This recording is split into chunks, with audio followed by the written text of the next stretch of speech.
Alright guys, today we will be looking at the esophagus. Now before we begin to talk about the esophagus, let us give a breakdown or an overview of the digestive system or the gastrointestinal tract system. We all have to remember that the gastrointestinal tract system has ultimately one business, and that is digestion of food. It means that food substances that are taken into the mouth, right there into the oral cavity, are mechanically broken down by our teeth, mixed with saliva that is released from the salivary glands. Digestion of food starts automatically at that point with help of amylase, and it is squeezed and rolled into bolus and then driven into the first part of your esophagus, which is the oropharynx. And from there, voluntary muscles begin to act voluntarily with the help of pharyngeus muscle or the cricopharyngeal muscle into the esophagus proper, where involuntary actions, peristaltic movement, convey the food by wave-like concentric motion down into the stomach. Now it may interest you to know that the food doesn't go into the respiratory passageway, because that is the larynx. The larynx is a collection of cartilages, the epiglottis, which prevents the food from entering the larynx, and of course the thyroid cartilage right there with the laryngeal prominence that you can see right there, and the cricoid cartilage that you can see also right there. Okay, this is just to tell you that there's a close relationship between the respiratory system as well as the digestive system. Now it is bypassed. Food is bypassed as a result of what? The epiglottis. Now it goes into the esophagus. Peristaltic movement pushes the food and passes the gastroesophageal junction into the gastric environment. Now in the gastric environment, the gastric pit release gastric juice which act further on this food, especially proteinous food. Hydrochloric acid is released in this environment, making the environment unbearable for bacteria and other microorganisms. And at the end of the day, both mechanical and chemical action on this food bring the food into small milky called liquid called chyme, and then eventually it is released, passing through the pyloric sphincter at the pyloric region to reach the duodenum, which is the first part of the intestine. At the duodenum, a lot of things happens at the duodenum. The different food we have eaten from a balanced diet begin to still undergo further chemical actions. At this point, we have pancreatic juice released into the duodenum. We also have, at the same time, the gallbladder releasing its contents with the help of enzymes, CCK, into the duodenum to act on lipase, to act on lipid food and break them down into small particles for the action of lipase. The food further is driven into the jejunum, which is the second part of the intestine, the small intestine, and ileum, of course, where the end product of this food, or the chyle, CHYLE, is absorbed into the bloodstream by small finger-like projections called villi into the bloodstream. Now, all the food nutrients or the end products of food are collected by a system called the portal system. Now, the portal system is a system of valveless valves that is composed of the splenic vein, the inferior mesenteric vein, as well as the superior mesenteric vein, converge to form a 7 to 8 centimeter long portal vein that drives into the liver. So the entire food that is driven into this bloodstream makes the bloodstream to be rich in nutrients but poor in oxygen. So the food eventually goes into the liver, and the liver does its job, detoxification and all of that, and then enters into the inferior vena cava, where the food is taken or the blood is taken into the heart, the right part of the heart. The right atrium receives that blood. As soon as it receives the blood, it is taken into the right ventricle. From the right ventricle, it enters into the pulmonary trunk.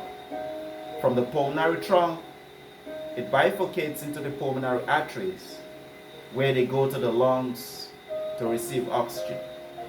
As soon as that blood is oxygenated, it returns back again to the heart through the pulmonary veins to the left part of the heart this time around. From the left part of the heart, which is the left atrium, it enters the left ventricle, and of course the heartbeat causes a systolic contraction and pull this blood into the arch of aorta, where our tissues, cells, organs receive oxygen and nutrients, especially end products of carbohydrates, glucose, for energy production and continuation of life. My students, I welcome you to the discussion of esophagus as the preliminary organ or tissue in our study of the gastrointestinal tract system. And I'm sure we all understand what this is all about. So I'm going to pull this off.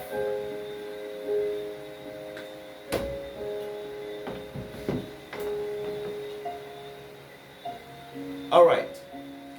Now, the esophagus will start with the anatomical relationships of the esophagus to other organs around the region.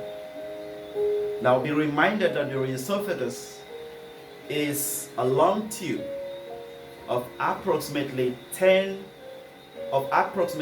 inch long, which is 25 centimeter long. It extends from the pharynx, which we saw a while ago, to the stomach, descending from the superior mediastinum to the inferior mediastinum, particularly the posterior mediastinum. And in the posterior mediastinum, it lies between the body of the vertebrae, thoracic vertebrae, and the trachea anteriorly. So we're going to see a diagram that is going to show us the relationship between of the esophagus and other structures around that region. So let us take this as our esophagus. That's the esophagus. That's a little bit too large. So that's the esophagus. Okay. So it descends from the superior mediastinum and begin to move posterior to and to the right side of the arch of aorta. So it descends from the midline, from the left side of the midline, from the right side of the midline, or the median plane, and begin to drift gradually to the left side.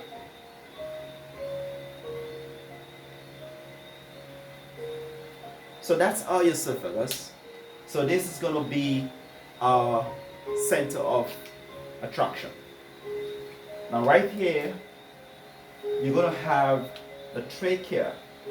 So I'm going to represent the trachea with a black marker as well. So that's the trachea. Now remember that the trachea bifurcates at the transpyloric, the transthoracic plane.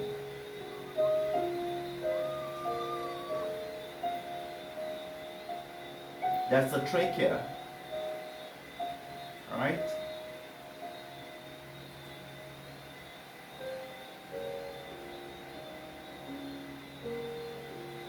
Okay, that's our trachea. Now also remember that the trachea, as it bifurcates at between T4 and T5, so it bifurcates between T4, so this is our T4 and that's our T5, thoracic vertebrae T4, T5. So from the description, the esophagus is posterior to the trachea and anterior to the thoracic vertebrae. So the thoracic vertebrae is behind the esophagus. Now this is going to be our arch of aorta as it arches over the left main bronchus. It arches over the left main bronchus.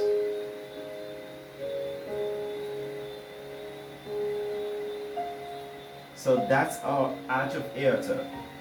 So this is going to descend,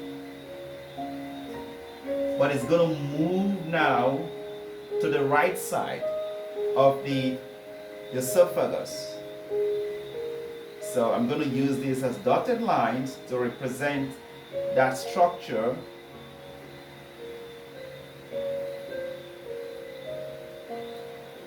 So this is our arch of aorta. That is our thoracic aorta.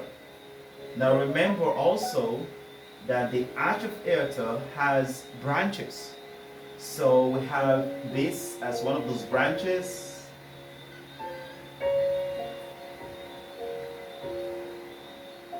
Okay?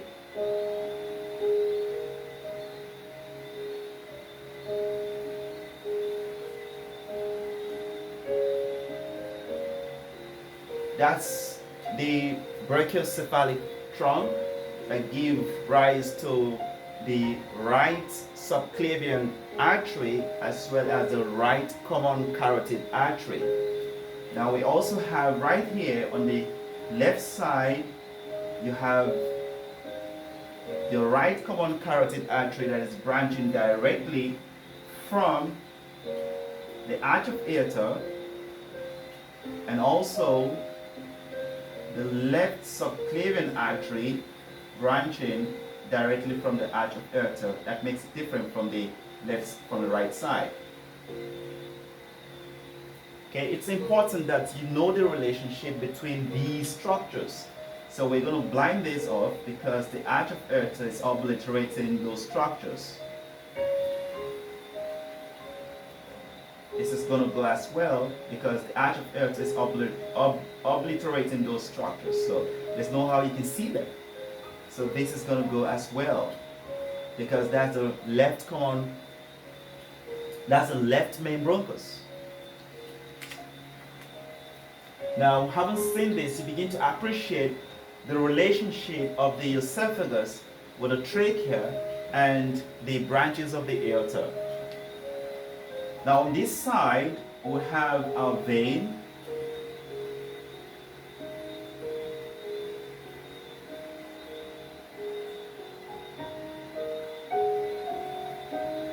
So here we have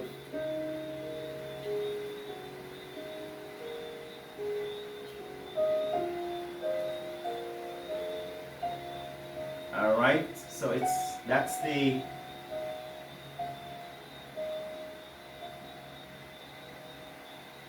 okay, beautiful. All right, good. So this is our internal jugal vein. That's the internal jugal vein, and this is the left subclavian vein, and right here is your right internal jugular vein and the right subclavian vein. Both of these veins on the right side will form the right brachiocephalic vein, and on the left side you have a more extensive left brachiocephalic vein.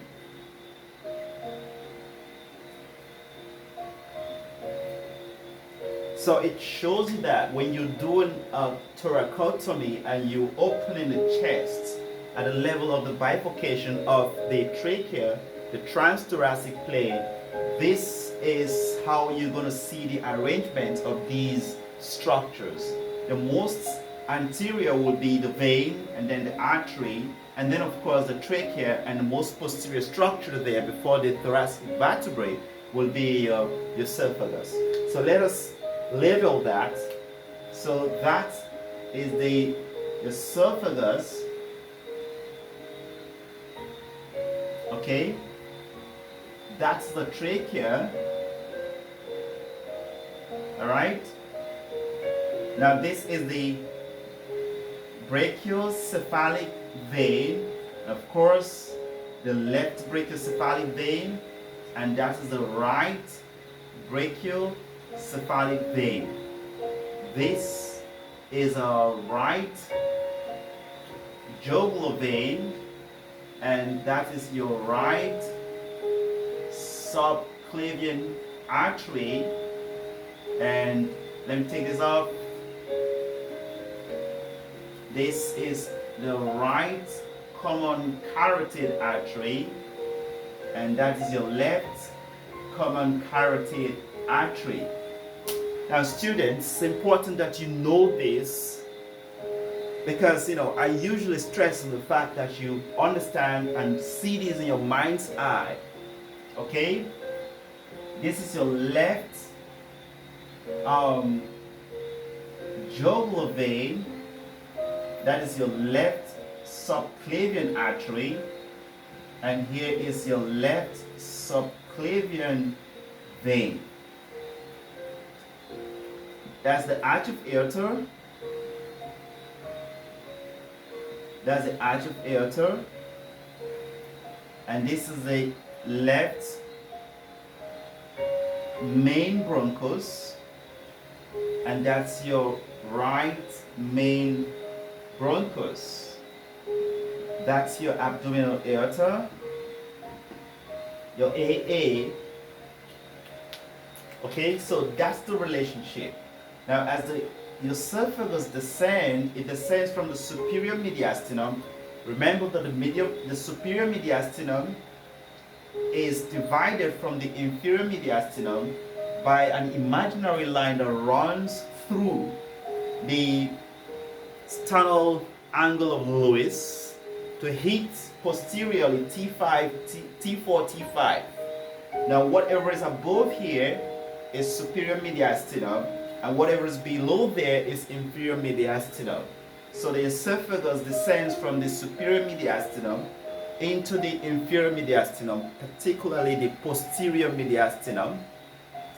And as it drops downward, it runs posterior toe and to the right. See, and to the right, it moves to the right of the arch of aorta and begin to descend all the way downward. It is posterior. It forms the posterior part of the heart. The base of the heart is pointing to the posterior part of the esophagus, and begin to turn all the way down to the left hand side. So if this is the median plane, so we have this as the median plane. We can see that it starts from the medial aspect and begin to deviate to the left. Now we have right here, that's what? That's our diaphragm. So the diaphragm here will be a little bit dome-like because of the lever. Okay, good. Now the diaphragm will experience a couple of perforations as a result of the entrance of these structures from the thoracic cavity into the abdominal cavity. Remember that the diaphragm separates in mammals the thoracic cavity from the abdominal cavity. So we would have some hiatus. Right here we have on the diaphragm an opening called the esophageal hiatus. So it is usually at T10 thoracic vertebrae. That is the esophageal hiatus. Okay? Now at T12 we have the aortic hiatus, where the aorta drives into the abdominal cavity. Now somewhere around there at T8, the inferior vena cava drives upward. That's the inferior vena cava. So note this and note this point. At T8 is the inferior vena cava, T12 is this, and T12 is that. We also have other structures that drives through these hiatus, but importantly we should note this at this point. Now, having known this and having seen this and see the relationship between the esophagus and these structures in the thoracic region and at the level of the abdomen, it is important that we also begin to take only in isolation. We look in isolation the esophagus. Now I'm going to wipe this off. I'm going to take this off. I'm sure you have seen it.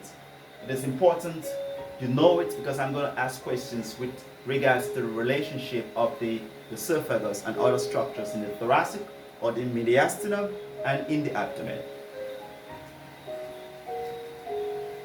Okay, now the next thing we want to look at is the layers of the esophagus. The layers of the esophagus.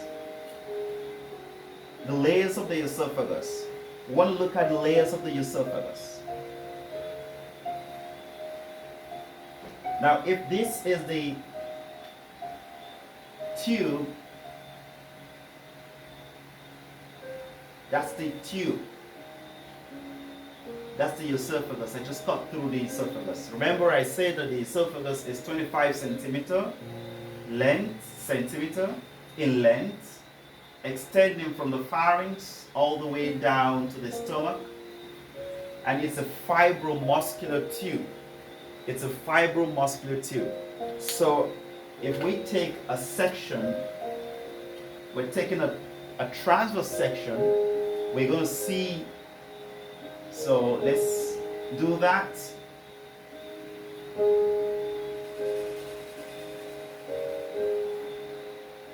All right, I hope this is round enough like a ball. Okay, great. So the esophagus is, covered by muscles, smooth muscles all the way around, and this arrangement is almost found in the tube as it extends from the mouth all the way down to the rectum. This arrangement. So you find that you have these muscularis. So these are muscularis, longitudinal muscularis, longitudinal longitudinal. So they are longitudinal muscles. So let me extend this further like that. So if I extend this further, so this is a big tube that is running all the way. So these muscles are longitudinal. They are longitudinal muscles. Okay, have its own function. And then of course we have circular muscles. These are circular muscles. These are circular muscles. These are circular. So we call them the muscularis, but they are circular. Muscularis, but in circular. Okay? And you then have a submucosal. So we have a submucosal now. So the esophagus is usually thrown into this fold. It is thrown into this fold. Okay? So the whole of this is submucosal. That's the submucosal. Okay? Between the longitudinal muscle and the circular muscle, a small, very small plexus. So they're called myenteric plexus. So between them are myenteric plexus or Albrecht plexus. The Albrecht plexus. So these are the myenteric plexus. So they would convey parasympathetic fibers to the stomach, or the Albrecht plexus. Now this is a submucosal. So the submucosal is, so we use this to represent the submucosal. So the submucosal will have plexus in it. So these plexus are described as submucosal plexus, or the Meissner plexus. So you'll find plexus in there that convey parasympathetic and sympathetic components, fibers around there. So they're called Meissner plexus. These are the Meissner plexus or submucosal plexus.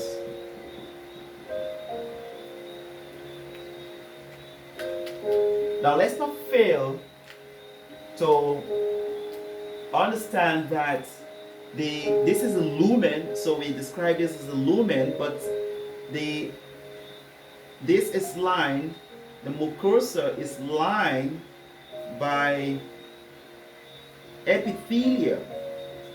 The mucosa is lined by epithelium.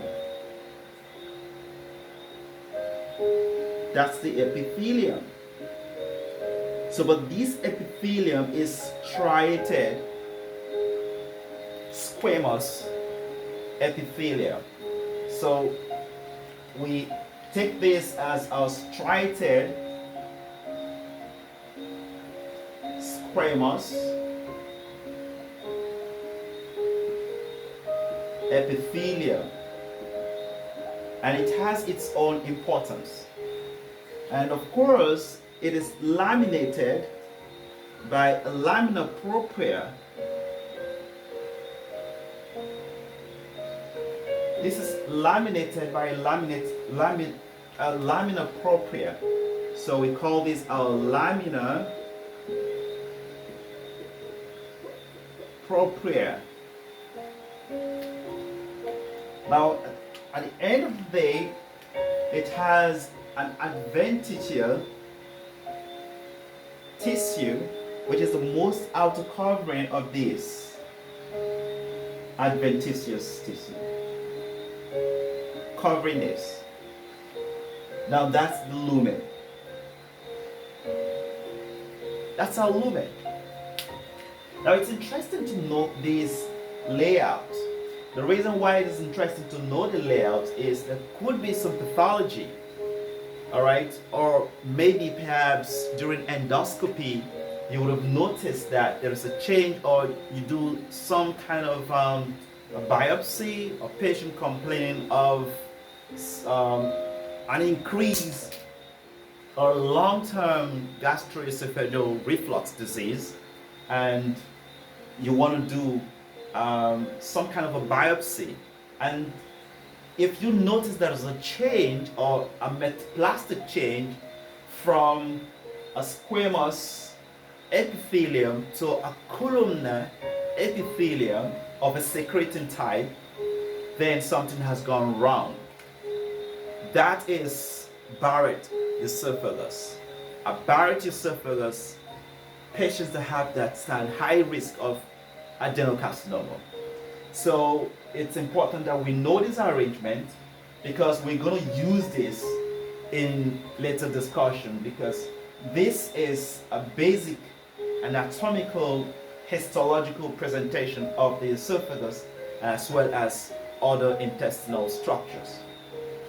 Now very quickly, we want to we're going to take this off. I'm sure the students are following this. We're going to take this off immediately.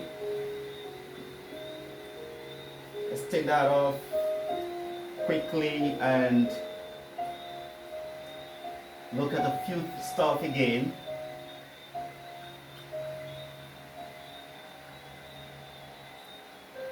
All right, good.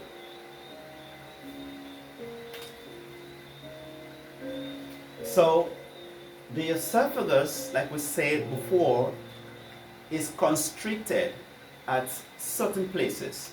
So we want to look at the constriction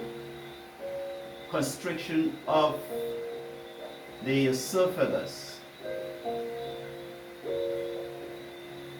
Now when you do a contrast study, for example, patients are asked to swallow a barium, so they have a barium swallow, and you do a fluoroscopy, you would notice that the esophagus is constricted at certain places. Now this information is critical, it's important for you to know, because when you do an x-ray or you do some contrast study for patients who have motility disorder, you should have at the back of your mind that there are some areas where the esophagus are naturally constricted. So the areas that the esophagus is constricted are three. There are 3 points where the esophagus is constricted. So we have, that is the, so let's bring back again. So we're going to see that. So we talk about the first part, which is a cervical constriction. So we have a cervical constriction. Number 2 is a thoracic constriction, which can also be called, we can also describe it as our bronchoaortic constriction. The bronchoaortic constriction. And then number 3 is the diaphragmatic constriction.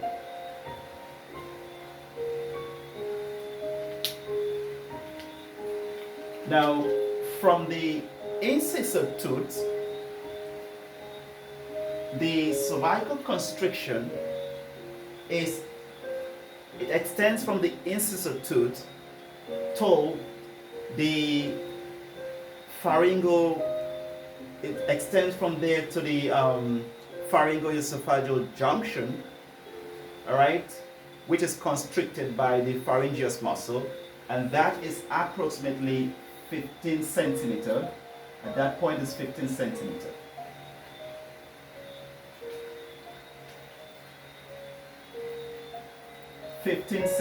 From the incisor tooth. Similarly, from the incisor tooth all the way to this constriction is approximately 22.5 centimeter. Now, there's something that you have to take note of. It extends from the incisor tooth to the aorta to the arch of aorta. It is constricted at the arch of aorta at 22.5 centimeter. Now, still within the thoracic region, it is constricted at the left main bronchus at 27.5 centimeter from the incisor tooth. Now the diaphragmatic constriction is 40 centimeter. All right. Now this, we're going to bring back the structure. Now let's see the structure and see exactly what we just talked about. That is the esophagus. Remember that the diaphragm is at this level. So the first constriction is at the cervical region from the incisor tooth all the way down to the cervical region where the cricopharyngeus muscle causes that constriction. So it is narrowed at that level, at the pharyngo-esophageal junction. So if we measure that length from the incisor tooth all the way down here, you have 15 centimeters. Similarly, if you measure from here all the way down within the thoracic region, okay, you would have a constriction at the bifurcation of the trachea. This is the larynx, so it's going to bifurcate somewhere around here. And when it bifurcates, the left main bronchus is going to impinge on the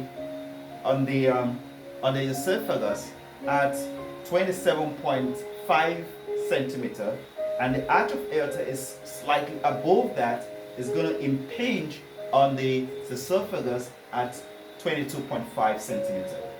The diaphragm impinges on the esophagus as it drives into the esophageal hiatus. That opening constricts it slightly at, if you take the measurement from there, you're going to get 40 centimeter.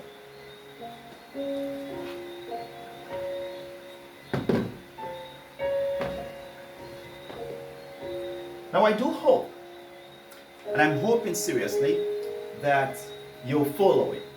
Alright, if you are following, then I am pleased. And the next thing is, we want to look at some of the abnormalities that you will find, or some clinical correlations of the esophagus. So we will outline a few of them. Let's outline a few of them here. Some clinical anatomy of the esophagus. The first clinical anatomy.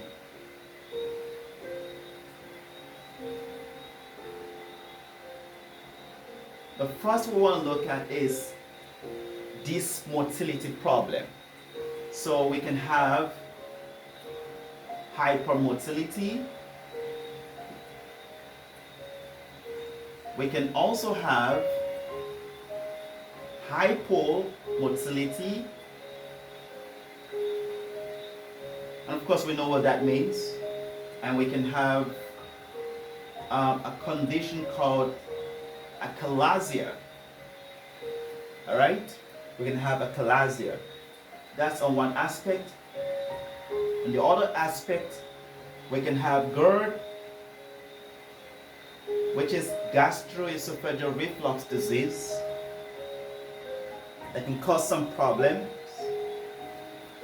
And then C part of that is Mallory-Weiss syndrome.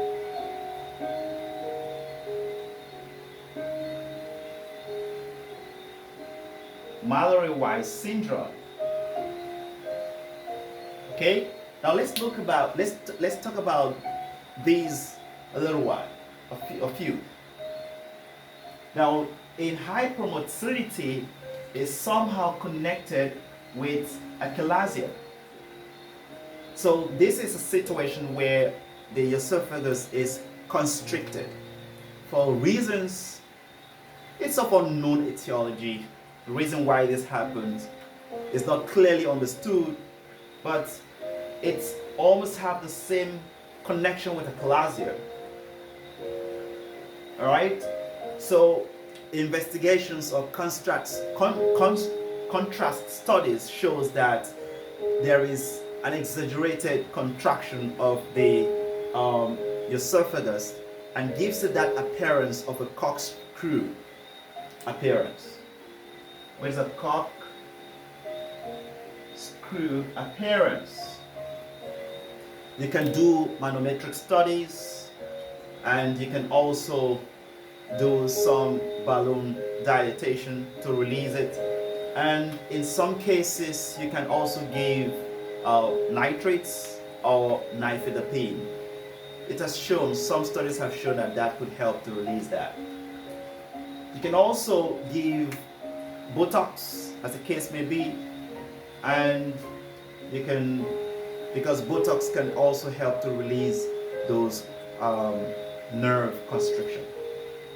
Hypomotility has a lot to do with systemic sclerosis.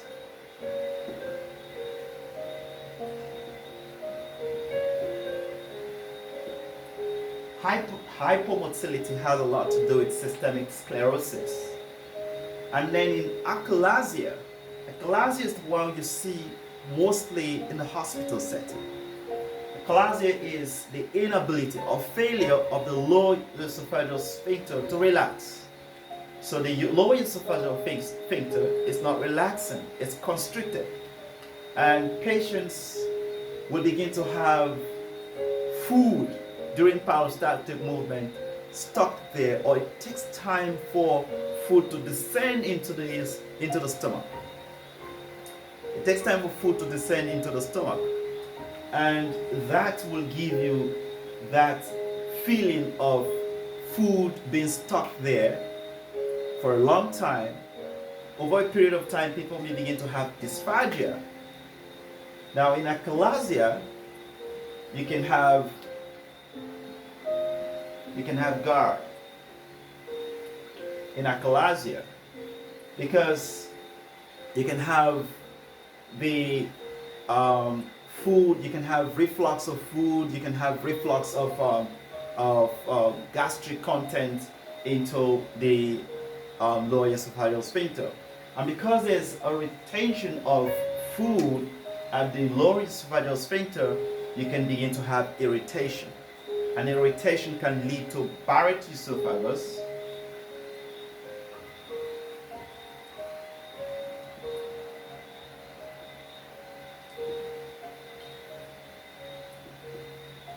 and that can also give you a condition called adenocarcinoma.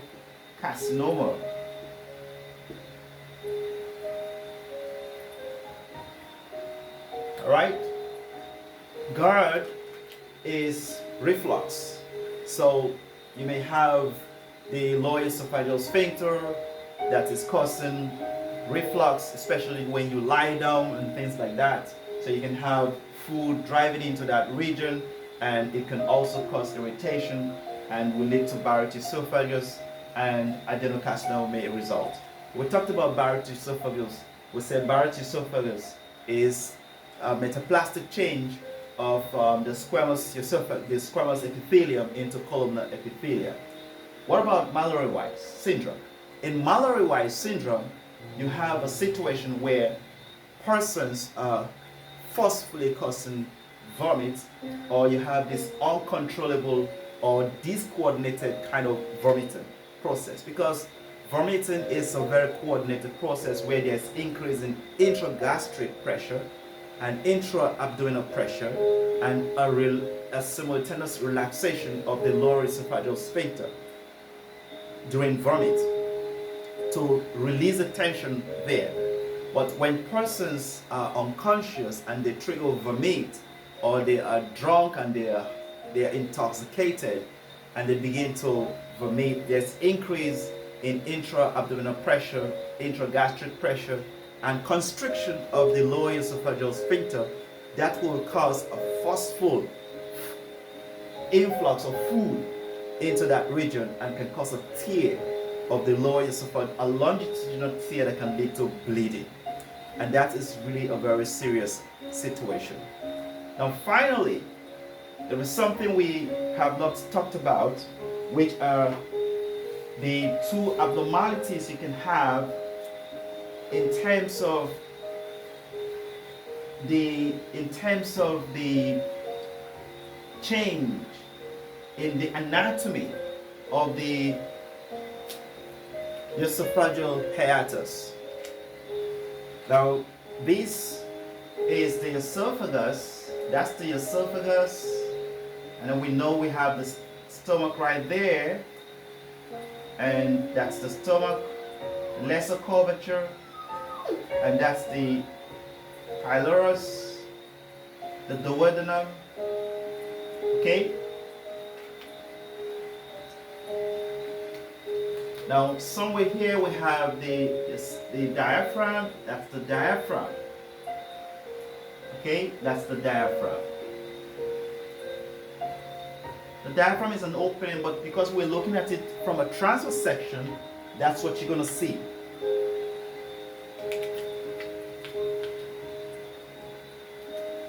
Now the diaphragm inferiorly, or the inside curve of the diaphragm, is lined by peritoneum. So that's the peritoneum. Okay, and the peritoneum has some ligament that reinforce that attachment. And then we have, so right here we have peritoneum, and here we have the endothoracic fascia. The endothoracic fascia is reinforced superiorly by ligaments. So these ligaments are called the phrenico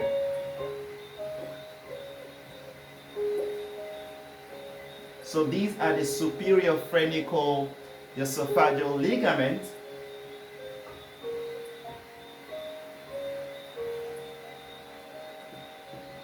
And here is the inferior phrenico esophageal ligament. So this is the superior phrenico esophageal ligament. The same thing applies here. We have this peritoneum, endothoracic fascia attached superiorly and then attached inferiorly to reinforce the attachment. So the inferior extension of the esophagus to meet with the stomach is about 1.25 centimeter. Okay? Now that's the cardiac notch. Okay? Now remember also that we have a Z line here. It's called a Z line there. And that marks the demarcation between the epithelium and mucosa, the mucous membrane.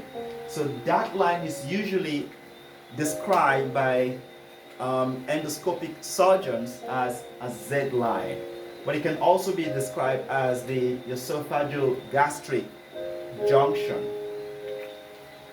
So that's esophagogastric junction. Now interestingly, what we should know is that something may go wrong. These ligaments may become weak and something goes wrong. And what goes wrong gives us two situations called the hiatus hernia. Now hiatus hernia are two types. We have the sliding hiatus hernia, and then we have the para-esophageal hiatus hernia. So those are the two types of hernia that results. So what happens is that in sliding hernia, there is a protrusion of the fundus of the esophagus. So let me show you that. So this is the diaphragm, and this is the esophageal hiatus. And now we have our stomach protruding through this opening. That's the fundus of the stomach, and then you have that kind of appearance.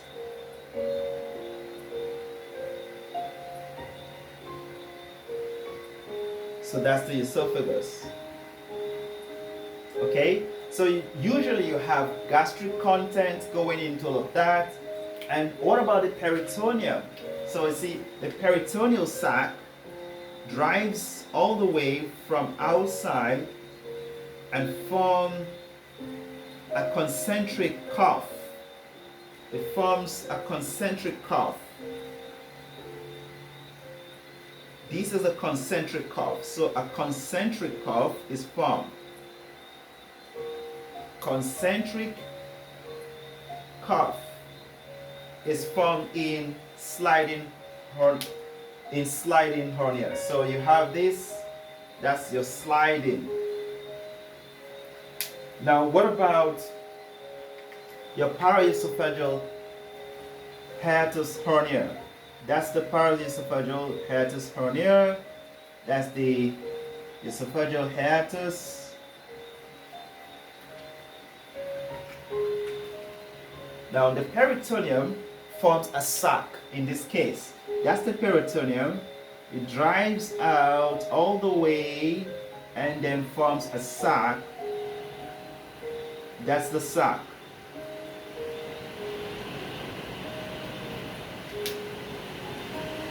Now this is going to be your stomach driving into the thoracic cavity, into the sac, and that's the esophagus.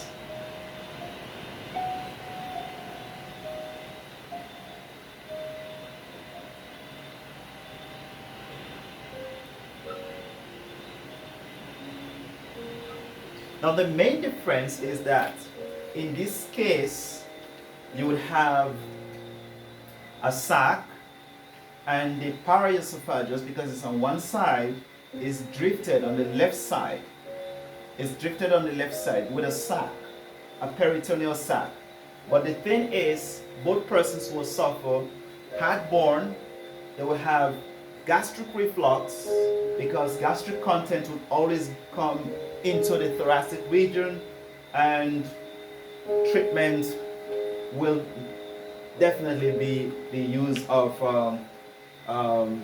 to suppress the release of acid, because most persons will have acid, reflux. But this has to be corrected surgically. Now I hope this session has helped you in understanding the esophagus. The next discussion we're going to be having is the stomach, and followed by the small and large intestine. I hope I have been able to make you understand basic science of the esophagus in anatomy. Thank you very much.